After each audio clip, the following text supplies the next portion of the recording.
Jakarta International Stadium yang telah diulas rekan saya pada bagian sebelumnya. Sebagai kota dengan latar belakang sejarah yang panjang, cukup banyak ikon-ikon sejarah yang berada di sudut-sudut kota Jakarta. Seperti salah satunya di lokasi tempat saya berdiri sekarang ini. Mungkin pemirsa bisa tebak, ya sekarang saya berada di kawasan Cikini yang dulu menjadi kawasan elit pada masa pemerintah kolonial Hindia Belanda.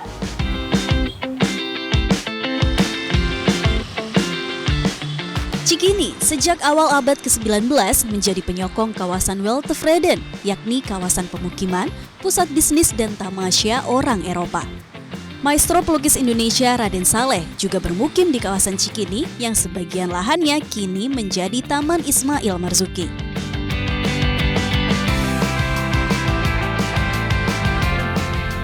Menyusuri Jalan Cikini, saya bertemu dengan salah satu kuliner yang telah ada sejak 1960. Namanya Gado-Gado Bonbin.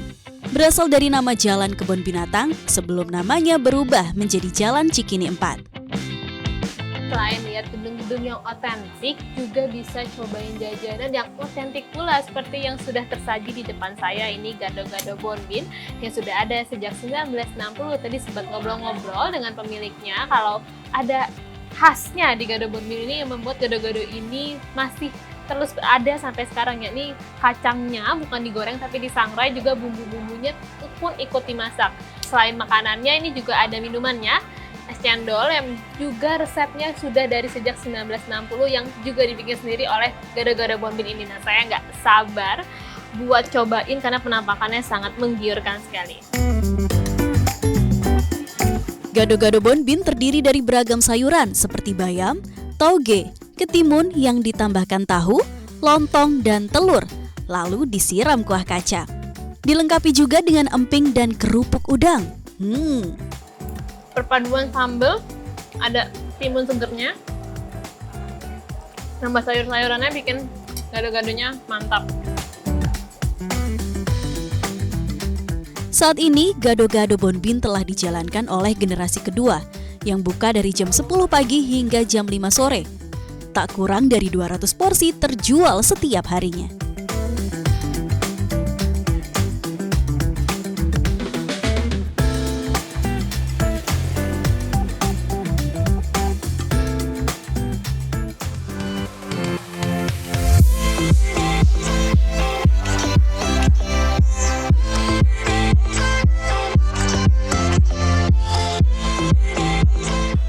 Berbincang soal sejarah Jakarta, terutama pada sektor ekonomi, Museum Bank Indonesia menjadi tempat yang paling cocok untuk dijelajahi. Kira-kira bisa ketemu apa aja ya di dalam?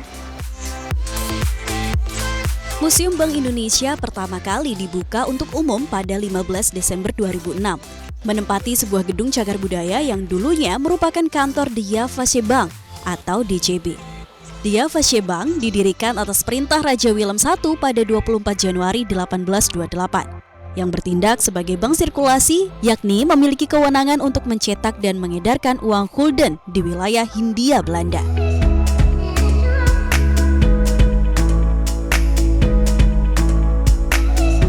Sebelum masuk, pengunjung harus melewati metal detektor dan mengisi form kunjungan, lalu naik ke lantai 2 untuk membeli tiket dan menitipkan tas. Berkeliling museum, kami ditemani salah satu edukator di Museum Bank Indonesia. Oke, sekarang kita masuk ke area Prabank Indonesia. Sebenarnya ruangan ini tuh menceritakan sih kenapa sih bisa ada bank di Nusantara. Di sini kita bisa melihat beberapa koleksi seperti ada cengkeh, pala, lada, dan juga kayu manis. Itu dulu harganya bisa setara atau bahkan lebih mahal dari harga emas. Keren ya tuh, karena memang Nusantara itu saking kayanya akan sumber daya alam, pasti dilirik banget sama bangsa-bangsa lain gitu. Makanya mereka banyak yang datang ke sini kemudian berdagang. Berarti potensi ekonominya Indonesia zaman dulu ada di ruangan ini, cerita ringkasnya gitu ya? Ringkasnya di situ.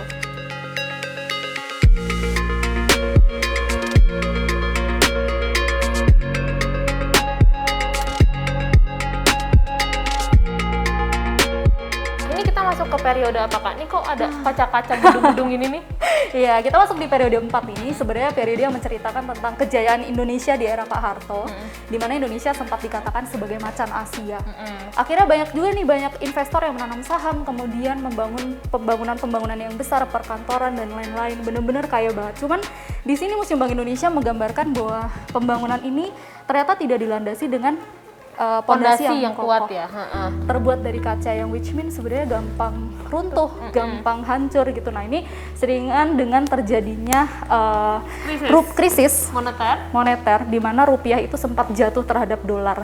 Nah di sini ada keterangannya nih, dari yang $1 itu 2.300 jadi 16.500 per dolar puncaknya, dan di sini banyak sekali akhirnya bank-bank ditutup, ada 16 bank ditutup gitu ya. Kemudian peran Bank Indonesia di sini sebenarnya sebagai tonggak gitu. Nah dia nggak boleh runtuh, karena kalau misalnya bank-bank lain runtuh gitu harus ada penahannya, yaitu Bank Indonesia. Kemudian ini seiringan dengan terjadinya ketidakpercayaan masyarakat pada pemerintah gitu ya, jadi sempat terjadi kerusuhan. Berarti ini penggambaran dari kerusuhan dan kekacauan ketika itu ya berarti. Benar-benar.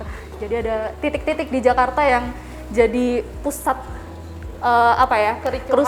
kericuhan pada waktu itu gitu. Banyak sekali yang tidak percaya pada pemerintah. Nah akhirnya Bank Indonesia punya kebijakan atau program, yaitu Bantuan Likuiditas Bank Indonesia atau BLBI gitu. Sebenarnya uniknya adalah Bank Indonesia pada waktu itu masih under pemerintah.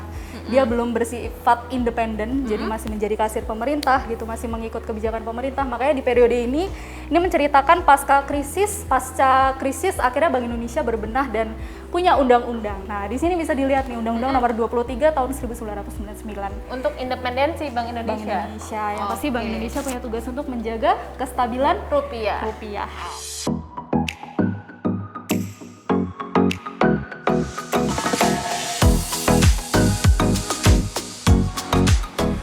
Menyusuri kota Jakarta kayaknya rasanya kurang kalau tidak menaiki transportasi umum. Saya baru saja turun dari bus Transjakarta tadi dari kota untuk menuju satu pusat perbelanjaan yang unik di kawasan Blok M, Jakarta Selatan.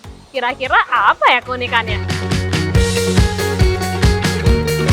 Warga Jakarta dan sekitarnya tentu familiar dengan lokasi ini. Ya, M Block Space merupakan sebuah ruang publik dengan desain kekinian. Terletak di pusat kota Jakarta, M Block Space menjadi lokasi bagi anak muda untuk berbincang, berdiskusi, atau menikmati suasana kota. Kawasan M Block Space sebelumnya merupakan rumah dinas PT Peruri yang sempat terabaikan, tapi saat ini telah disulap menjadi creative hub bergaya vintage yang nyaman. Selain deretan lokasi kafe yang menyediakan beragam makanan minuman, di tempat ini Anda dapat menemukan M Block Market, sebuah toko kelontong modern yang menyediakan beragam produk kebutuhan sehari-hari. Tapi tidak seperti toko kelontong modern pada umumnya, 70% produk di M Block Market terkurasi dari UMKM. Anda dapat menemukan berbagai jajanan ringan, minuman tradisional hingga makanan instan dari bahan-bahan lokal. Salah satunya mie instan dari daun kelor. Ya, saya sudah selesai belajar produk UMKM di M Block Market. Ada cemilan, ada produk makanan berat, bahkan ada minuman ringan. Nah, kota Jakarta yang sudah berusia 495 tahun telah menjadi rumah bagi lebih dari 10 juta penduduknya untuk hidup, bersosialisasi, bekerja, belajar, dan bahkan berekreasi. Inovasi dan kolaborasi tentu dinanti untuk membuat Jakarta semakin baik di kemudian hari. Saya Mira Rahmalia mewakili seluruh kru yang bertugas mengucapkan terima kasih atas kebersamaan Anda. Sampai jumpa di CNBC Indonesia Explains berikutnya.